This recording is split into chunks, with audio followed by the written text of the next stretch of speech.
Now it happened, as he went into the house of one of the rulers of the Pharisees to eat bread on the Sabbath, that they watched him closely. And behold, there was a certain man before him who had dropsy. And Jesus answering spoke to the lawyers and Pharisees, saying, Is it lawful to heal on the Sabbath? But they kept silent. And he took him and healed him, and let him go. Then he answered them, saying, Which of you, having a donkey or an ox that has fallen into a pit, will not immediately pull him out on the Sabbath day? And they could not answer him regarding these things. So he told a parable to those who were invited, when he noted how they chose the best places, saying to them, When you are invited by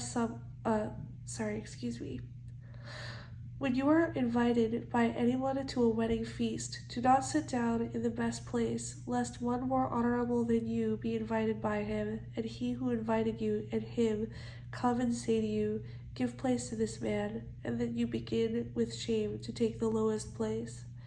But when you are invited, go and sit down in the lowest place, so that when he who invited you comes, he may say to you, Friend, go up higher. Then you will have glory in the presence of those who sit at the table with you.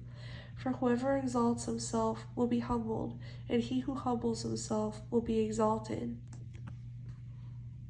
Then he also said to him who invited him, When you give a dinner or a supper, do not ask your friends, your brothers, your relatives, nor rich neighbors, lest they also invite you back, and you be repaid. But when you give a feast, invite the poor, the maimed, the lame, the blind, and you will be blessed, because they cannot repay you, for you shall be repaid at the resurrection of the just. Now, when one of those who sat at the table with him heard these things, he said to him, Blessed is he who shall eat bread in the kingdom of God. Then he said to him, A certain man gave a great supper and invited many, and sent his servant at supper time to say to those who were invited, Come, for all things are now ready. But they all with one accord began to make excuses. The first said to him, I have bought a piece of ground, and I must go and see it. I ask you to have me excused. And another said, I have bought 5 yoke of oxen, and I am going to test them.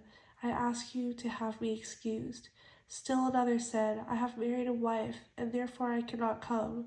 So that servant came and reported these things to his master.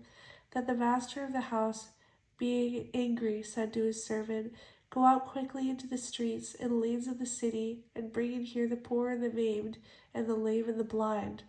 And the servant said, Master, it is done as you commanded, and still there is room. Then the master said to the servant, Go out into the highways and hedges, and compel them to come in, that my house may be filled. For I say to you that none of those men who were invited shall taste my supper. Now great multitudes went with him, and he turned and said to them, If anyone comes to me and does not hate his father or mother, wife and children, if anyone comes to me and does not hate his father and mother, wife and children, brothers and sisters, yes, and his own life also, he cannot be my disciple.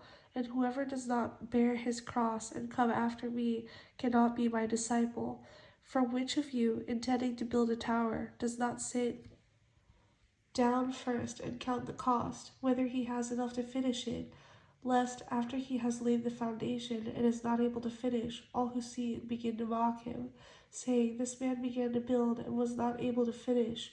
Or what king, going to make war against another king, does not sit down first and consider whether he is able with 10,000 to meet him who comes against him with 20,000? Or else, while the other is still a great way off, he sends a delegation and asks conditions of peace.